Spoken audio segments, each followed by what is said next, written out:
Bueno, pues démosle la bienvenida a Julián Rátiga de la Dirección Nacional de Derechos de Autor, quien nos va a apoyar hoy con la conferencia. Muchas gracias, María Fernanda. Bueno, buenas tardes para todos. Efectivamente, el día de hoy vamos a resolver el taller que previamente les fue entregado y está disponible para descargar en la página web del Consejo Profesional de Arquitectura. El taller está compuesto por 10 preguntas de falso y verdadero y sustentación de la respuesta, y finalmente la parte 2 del taller contiene un caso y 5 preguntas con su respectiva sustentación. Así entonces, el procedimiento que vamos a seguir va a ser leer las preguntas del taller e ir contestándolas una a una. Eventualmente, si alguno tiene alguna duda o pregunta al respecto, con mucho gusto las podremos resolver. Bueno, así entonces, parte 1, falso o verdadero y justificación de su respuesta. Entonces, respecto a las instrucciones, lea muy bien las afirmaciones y responda exclusivamente con base en lo escrito. No adicione elementos que no se encuentran allí expresamente, ni relacione las afirmaciones entre sí. Cada afirmación es independiente y no se encuentran vinculadas. Eso es muy importante a la hora de resolverlas cada una. Y la segunda instrucción es, respecto de cada afirmación, determine si la misma es falsa o verdadera y sustente en cada caso su respuesta. Bueno, así entonces damos inicio. La primera es: el registro de las obras protegidas por el derecho de autor no es obligatorio y por tanto no tiene ninguna importancia. Falso. El registro de las obras de derecho de autor, si bien no es obligatorio per se, sí tiene una gran relevancia jurídica, como la hemos comentado en nuestra primera sesión de aspectos básicos. El registro que otorga la Dirección Nacional de Derecho de Autor tiene un alcance, pues es de naturaleza declarativo y tiene dos alcances. Puntualmente se habla primero de que es plena prueba ante cualquier autoridad judicial, y segundo, el registro también otorga hace que lo que se contenga en el registro sea oponible frente a terceros. ¿De acuerdo? Entonces la primera es falsa. Segundo, la ley le otorga a los autores de las obras protegidas por el derecho de autor dos clases de prerrogativas. Estas son los derechos morales y los derechos patrimoniales. Los mencionados grupos de derechos pueden transferirse a través de contratos como el de cesión.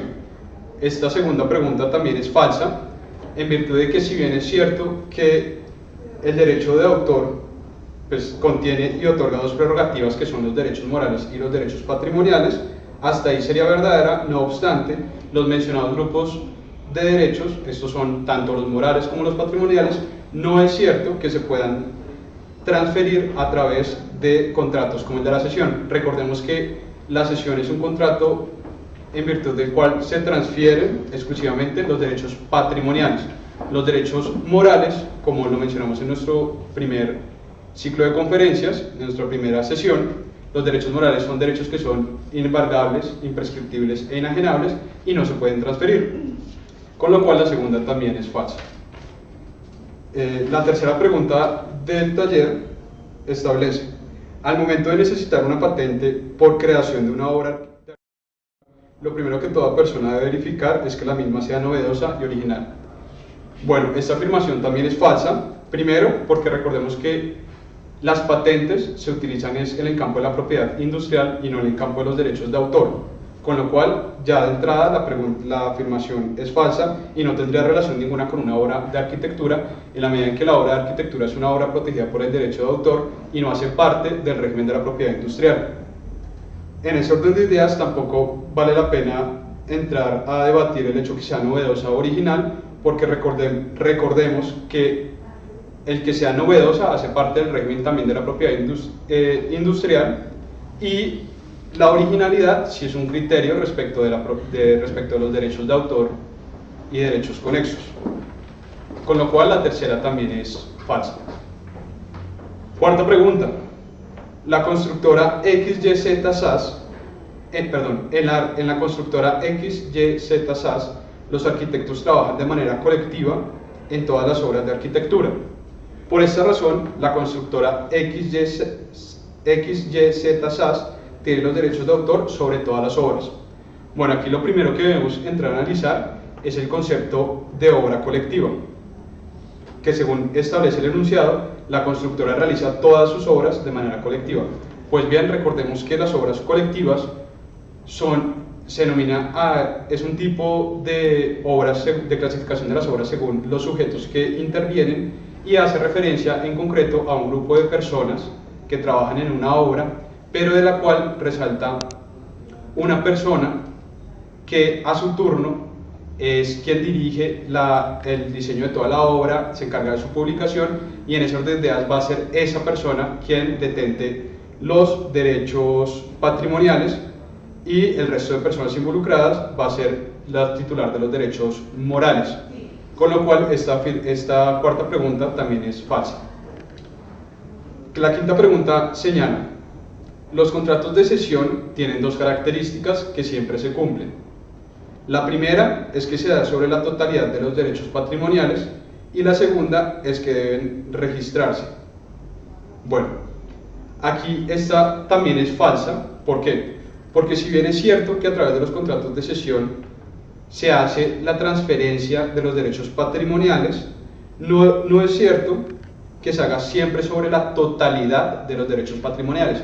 Recuerden que precisamente el contrato de cesión no es un contrato de adhesión permanente, es decir, no están diseñados por una parte y obligando a la otra necesariamente a que no pueda negociar el contenido contractual. Al ser un contrato consensual, es decir, aquel contrato en virtud del cual ambas partes llegan a un acuerdo respecto del contenido del contrato, en lo que hace referencia a los derechos patrimoniales, la persona, el titular de los derechos patrimoniales, puede decidir si transfiere la totalidad o parte de los derechos patrimoniales, es decir, alguno de los derechos o todos, con lo cual no siempre se tiene que cumplir que sea sobre la totalidad. En ese orden de ideas, la quinta también es falsa. Bueno, y respecto a otro detalle, que es que siempre se deben registrar, recordemos que la ley 44 de 1993 señala respecto del registro de actos y contratos que tendrán que registrarse los actos y contratos que se deriven de las obras, con lo cual, si bien no es un requisito, recuerden, no debe darse siempre, sin embargo, sí es bastante útil que se haga, sobre todo jurídicamente hablando, por lo que ya antes se ha mencionado el registro. La sexta pregunta establece: las licencias y las cesiones como contratos son básicamente lo mismo. Legalmente se diferencian en que solo las cesiones se pueden establecer cláusulas que indiquen el tiempo durante el cual se quiera hacer el contrato, y de no decir nada opera una presunción legal en donde se entenderá que el contrato de cesión es hasta por 5 años. Bueno, aquí de entrada la primera afirmación del punto 6 también es falsa, porque las licencias y las cesiones, si bien son contratos, no son básicamente lo mismo. Esto es una percepción errada que intentamos también resolver en nuestras sesiones anteriores. Recuerden que las licencias son autorizaciones que realiza el titular respecto de los derechos que tiene de su obra. Y las cesiones, por su parte, implica una transferencia de los derechos que tiene el titular de su obra. Entonces recordemos, licencias es una autorización y la cesión es una transferencia.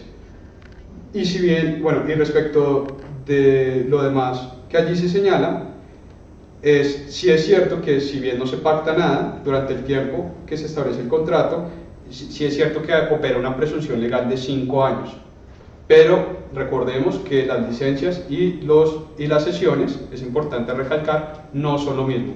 Con lo cual, la sexta también es falsa. Séptima: en virtud del régimen general de excepciones y limitaciones al derecho de autor, siempre es posible usar obras de arquitectura. El único requisito es que se dé un uso distinto al indicado por el autor. Bueno, esta afirmación también es absolutamente falsa, porque precisamente recordemos que como su nombre lo indica, el régimen de excepciones y limitaciones al derecho de autor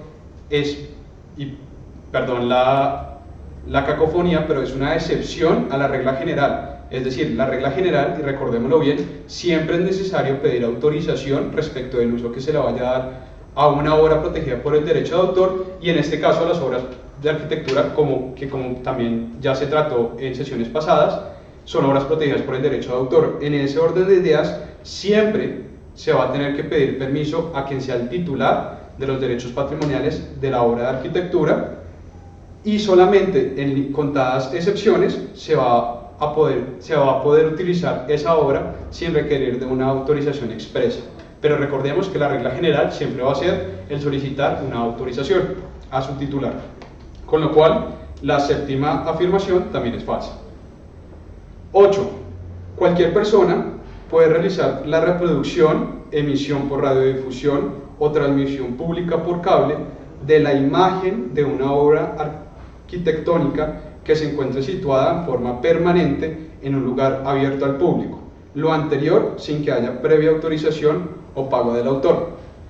Aquí continuamos con el régimen de excepciones y limitaciones al derecho de autor y concretamente hacemos referencia a una excepción que aplica a las obras de arquitectura. Efectivamente, esta afirmación es verdadera.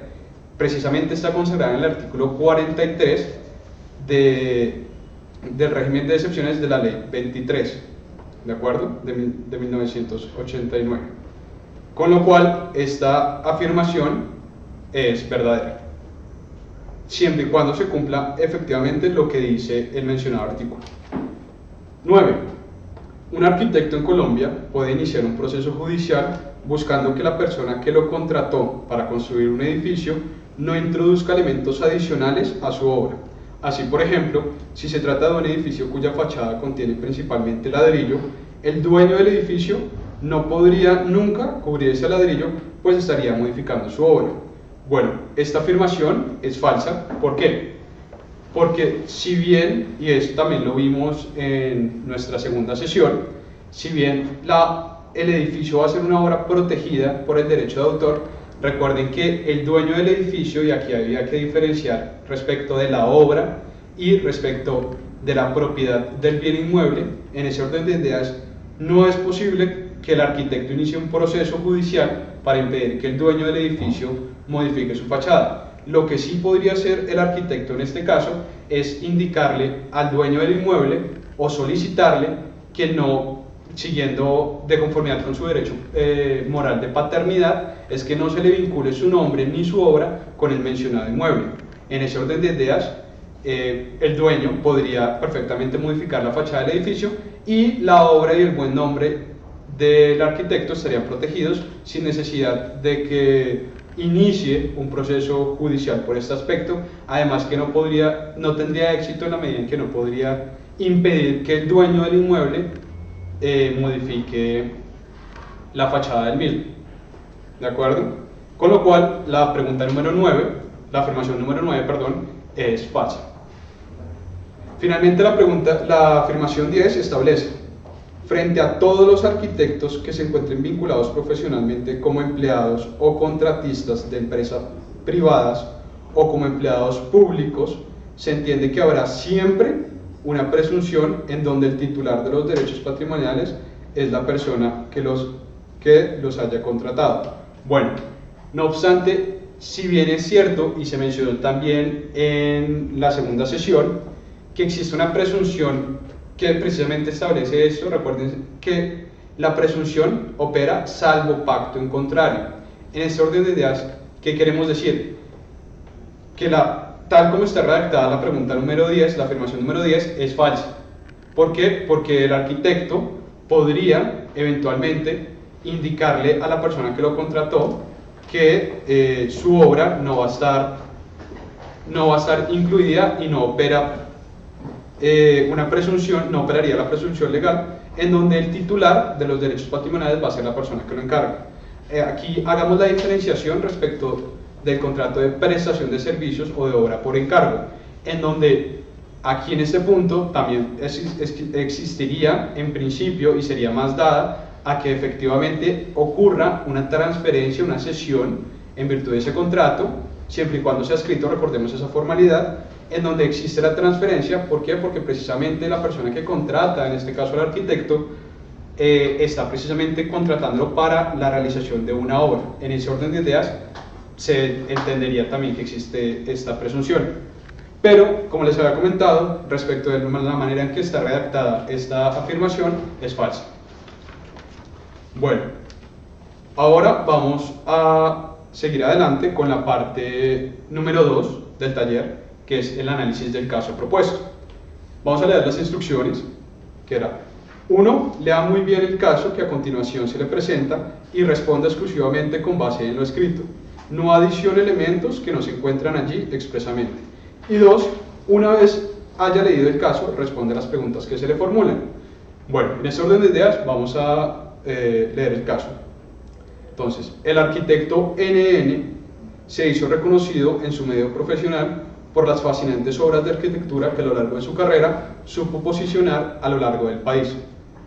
Construcción tras construcción, su obra reflejaba madurez y un estilo único, logrando que su obra se convirtiera en un emblema único en el mundo.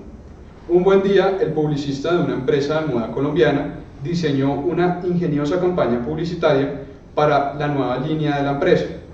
Como la campaña buscaba identificar la originalidad de su ropa y al mismo tiempo que era propio de Colombia, se eligió ambientar todas las imágenes de la campaña publicitaria utilizando de fondo las fachadas de los edificios del icónico arquitecto NN ubicados en las principales ciudades del país. Una campaña publicitaria única y totalmente en línea con las necesidades de la empresa, de manera que fue aprobada y puesta en marcha de manera inmediata. La campaña publicitaria fue todo un éxito a nivel nacional e internacional. Durante el transcurso de la campaña, al publicista se le ocurrió entregar junto con cada prenda que se vendiera una versión en miniatura de los edificios utilizados en la campaña publicitaria. Esta última estrategia revolucionó las ventas aún más, siendo considerado el mayor éxito de ventas desde hace mucho tiempo. Bueno, en resumidas cuentas, ¿qué es lo que presenta este caso? Existe un arquitecto, el cual tiene sus obras en diferentes ciudades del país, y a su turno un publicista diseñó una campaña publicitaria para su empresa, para la empresa de moda en donde trabaja, en donde en primer lugar utiliza, ambientando las imágenes de la campaña, de fondo todas las fachadas, todos los edificios del mencionado arquitecto, y con posterioridad, un segundo momento de esa campaña publicitaria es que esta empresa de moda, con cada prenda de vestir, entrega a sus compradores una versión en miniatura de los edificios icónicos de este arquitecto. Así entonces vamos a dar respuesta a las preguntas. La pregunta número 1 señala: con la campaña publicitaria mencionada, ¿se le están violando los derechos morales y patrimoniales al arquitecto NN? Sí, no y por qué. Bueno, no obstante, y como lo habíamos mencionado antes, el artículo 43 de la ley 23 señala respecto al régimen de excepciones, de limitaciones y excepciones al derecho de autor, que existen eventos en donde se puede dar uso de las obras protegidas por derecho de autor que se encuentren fijadas en lugares públicos.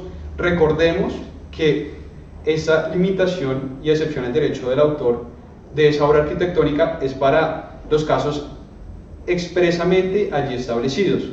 No es permitido, como es en el caso de acá, pues reproducirla, venderla y mucho menos realizar esas miniaturas para posteriormente venderlas.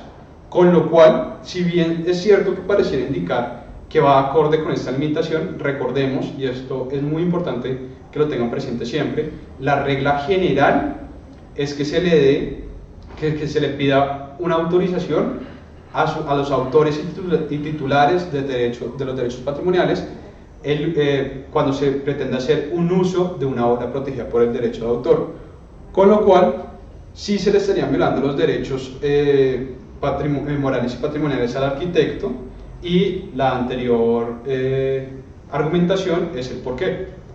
La segunda pregunta indica: ¿influye en algo a su respuesta anterior que las versiones miniaturas de los edificios se empezaran a entregar con posterioridad al inicio de la campaña? Realmente no influye en absolutamente nada respecto a la pregunta anterior y su respuesta en concreto, en la medida en que, como les indiqué, si bien es cierto que yo podría realizar una versión miniatura del edificio emblemático de este arquitecto, yo no lo podría entrar a distribuir. Entonces estaría extralimitándome y yendo más allá del caso particular previsto de esa excepción en el derecho de autor, con lo cual efectivamente sí continúa violándose los derechos patrimoniales y morales del arquitecto, y pues que lo haya hecho en un momento posterior no cambia el sentido de la respuesta anterior. La tercera pregunta del caso indica: un amigo del arquitecto NN asegura que no podría iniciar un proceso judicial en contra de la empresa de moda, porque gracias a esa campaña sus edificios tuvieron publicidad gratuita y un mayor reconocimiento internacional. ¿Eso es cierto? Sí, no, ¿por qué?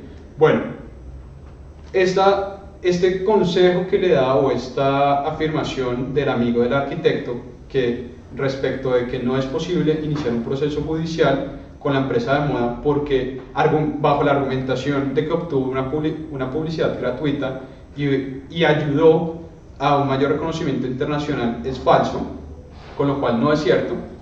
¿Por qué?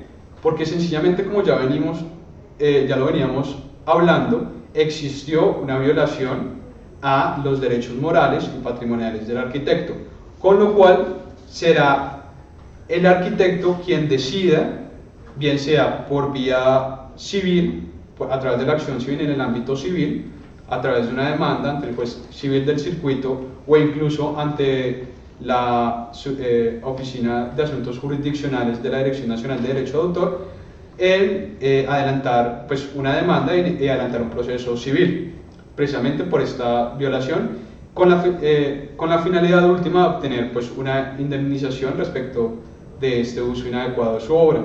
O bien, el segundo camino que podría tomar el arquitecto NN sería adelantar una acción de los artículos 270 y 271, hacen referencia concretamente a la violación de los derechos morales, el 270, y violación de los derechos patrimoniales, 271, de derecho de autor de nuestro Código Penal, que es un tipo penal, es decir, es un delito que bajo nuestra legislación penal trae consecuencias de penas privativas de la libertad y una serie de multas, con lo cual, si es interés del arquitecto promover una acción penal, lo podría también realizar. Recordemos aquí que en este caso el procedimiento a seguir de manera muy general sería que iniciara pues esta solicitud ante la Fiscalía General de la Nación. Aquí en este campo penal la Dirección Nacional de Derecho de Autor no tiene competencia, con lo cual el procedimiento a seguir es iniciar este proceso ante la Fiscalía, y la Fiscalía sería el ente competente encargado de iniciar con la etapa de investigación y determinar si hay mérito o no para imputar estos delitos mencionados previstos en el Código Penal. Con lo cual no es cierto que pues esta afirmación que hace el amigo del arquitecto, y es irrelevante, y ya sería pues algo que entraría a sopesar el juez, pero no obstante, pues en última sería él quien decidiera, pero el hecho o la supuesta publicidad gratuita no sería un impedimento para iniciar ninguno de estos procedimientos, y mucho menos el reconocimiento, porque tengamos en cuenta que el arquitecto tampoco desde un inicio solicitó este tipo de publicidad o realizó algún tipo de acuerdo, y jamás hubo una autorización dada por parte del arquitecto a esta empresa de moda, ¿de acuerdo? Con lo cual es falsa. La pregunta 4 establece: el publicista asegura que como realiza una mención en cada imagen y en cada versión en miniatura respecto de la paternidad de los edificios, reconociendo al arquitecto NN como tal, no podría decirse que con la campaña publicitaria se violan los derechos morales y patrimoniales del arquitecto. ¿Es cierto? Sí, no, ¿por qué? Bueno, recordemos que dentro de los derechos morales, uno de los derechos morales es el derecho de paternidad, el cual implica efectivamente el reconocimiento del autor en cualquier tiempo y lugar respecto de sus obras. Eso es cierto. No obstante, la afirmación de la pregunta 4 que acabo de leer es falsa. ¿Por qué? Porque es que por el hecho de que usted eventualmente o de manera presunta salvaguarde el derecho de paternidad que tiene el autor, aún con con los eventos realizados en esta campaña publicitaria y la omisión de la autorización por parte del arquitecto, continuaría persistiendo el hecho que da origen a que se hable de una violación o una presunta violación a estos derechos morales y patrimoniales del autor. Con lo cual no es cierta esa pregunta 4 y el por qué fue la argumentación anterior. Finalmente, la pregunta 5 señala: suponga que la campaña publicitaria se realiza una vez fallece el arquitecto NN. Al momento de su muerte era viudo y solo tenía un hijo.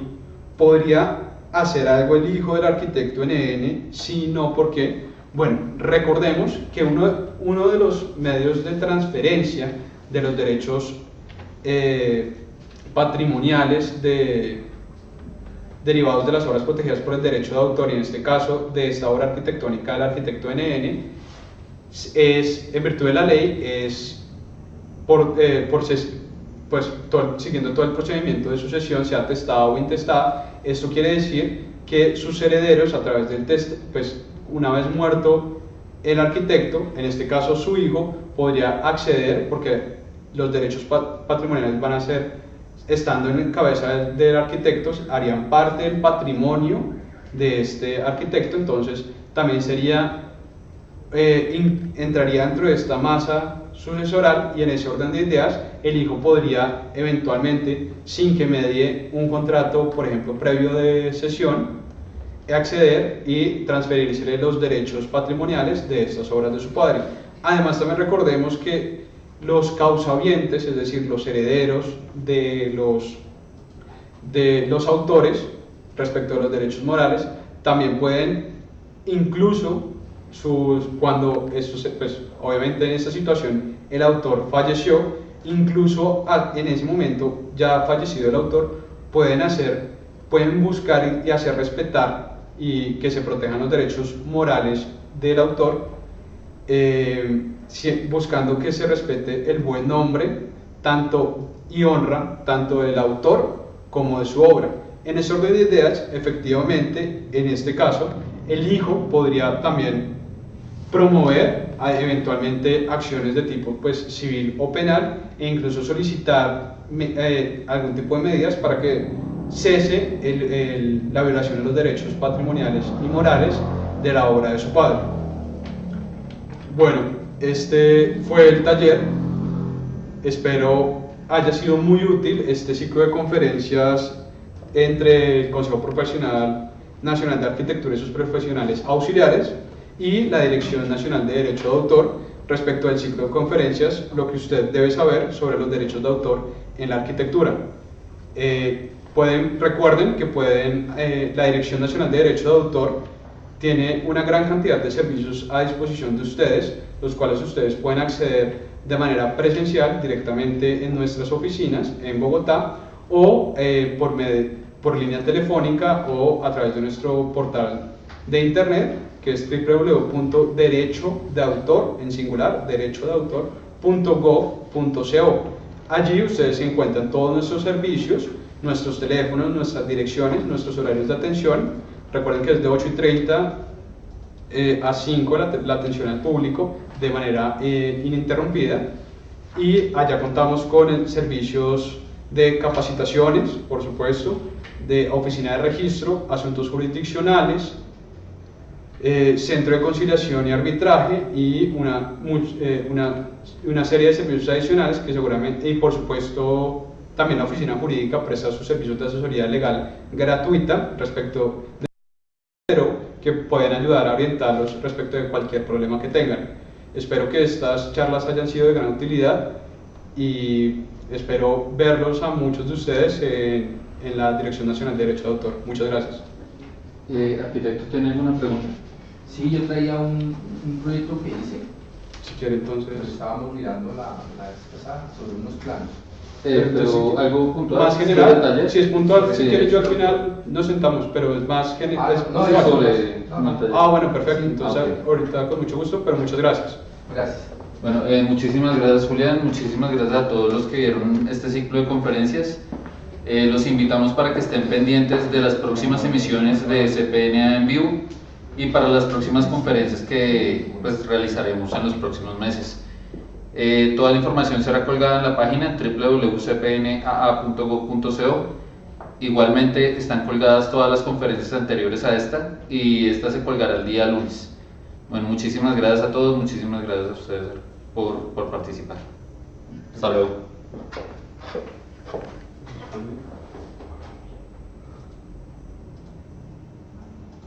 ¿Listo? Listo, cuéntame. ¿Y por qué no vinieron los primeros? No sé. No sé. Y qué taller tan bueno. Pero si quieren, cuéntame. Pues, a ver, ¿a qué sería? Pero ellos van a salir, ¿no? Entonces, ¿qué? ¿Aquí ahorita o mientras tanto?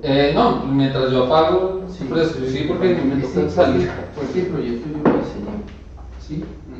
Es un proyecto, o sea,